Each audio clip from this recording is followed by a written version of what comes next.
Hi, welcome to another day where I am providing you with practical tips to improve your workplace culture.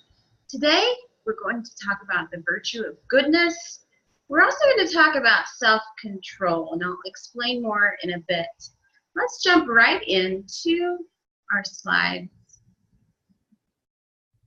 Okay, so goodness seems like it should be easy to define, but it is rather difficult because we find that good people sometimes do bad things. And vice versa, bad people sometimes do good things. In their research, Buchernia et al. Developed an instrument that measures many virtues, including goodness. And they defined it as a simple virtue that manifests generosity and overall concern for others' well-being. Sussman, however, looked at goodness and just contemplated, why do good people do bad things? And they said that goodness combined with power, status, and perks set the stage for the slippery slope. So there's a need for self-control. And what Sussman means here is that leaders especially that are being good, that are looking out for people's well-being, that are just trying to do good, it goes back to the matter of the heart in why are they doing good things? Are they doing it humbly for their overall good, or are they doing this for self-glorification? And there's a difference there. In that slippery slope, there's a fine line, but it can be quite dangerous. So I want to also talk about self-control. Sussman, in his article, quoted Ernest Hemingway, and I think this is quite appropriate. He says, "There is nothing noble in being superior to your fellow man. True mobility is being superior to your former self." In that, we've truly become the servant. Going back to servant leadership, we truly become the servant of others. And in doing that, that promotes this noble, virtuous character. So today, I want to talk about your assignment. In looking at goodness, Buchernia et al., they have an instrument, and if you're interested in using this, please let me know. I can assess I can assess you or your team or even your company to look at virtuous character.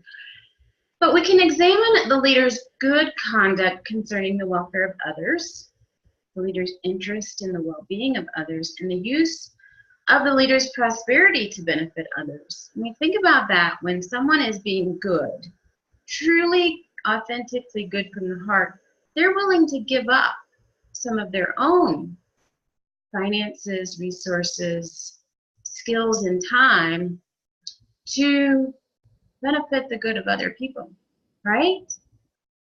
Okay, so that is our goodness assignment. We can measure this, and in measuring this, we can decide if we need to do some training or coaching or mentoring to help others, or maybe ourselves, realize where we are in our state of goodness and what we can do to promote a higher level of goodness. So self-control, in looking at self-control, we need to look at the leaders and maybe look at ourselves. Look at if we have excessive pride or self-confidence. Now, confidence in and of itself is not bad, but excessive pride and self-confidence is called hubris, and that's not a good thing. It leads to arrogance, conceit, and self-aggrandizement. So take a look at that. Do we exhibit this behavior, or do others around us exhibit this behavior? We need to look out for this hubris, entitlement, and self-righteousness. And in my article on LinkedIn, I go into a little more detail on these negative forces. But basically, sometimes we feel entitled, like our goodness is positioned in the right place. But in doing that, we may offend other people or hurt other people. And Sussman says this could be because our worldview may not be quite right. If we are thinking we're doing good, but others come back and say that maybe we are being racist or sexist or a bully, then we should take a hard look at what good we think we're doing. And self-righteousness. Are we doing this good because it's the right thing to do, or are we doing this because we want this self-glorification? So again, reflection at the matter of the heart. Why are we doing what we're doing? And precautions. In some of my research, I found that if we're not getting enough sleep, it could simply be that. We might be rude to other people, which isn't being good, is it? We might commit unethical behavior, which isn't being good.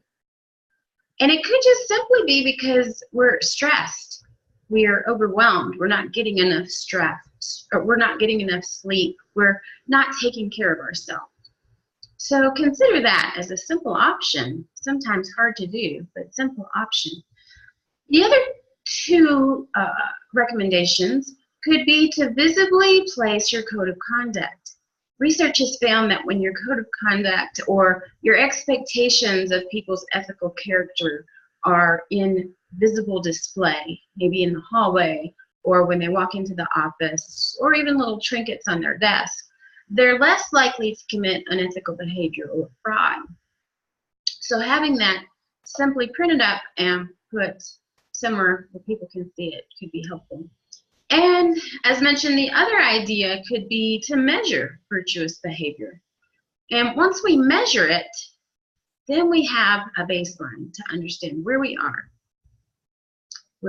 personally, and where others are in our organization. We can then coach, mentor, and train if needed, and we can discipline if needed. If we find that leaders in our organization or others are just being rude and too prideful and just exhibiting this behavior of self-aggrandizement, that's not what we want in our culture. And if they can't make corrections, they may need to have discipline.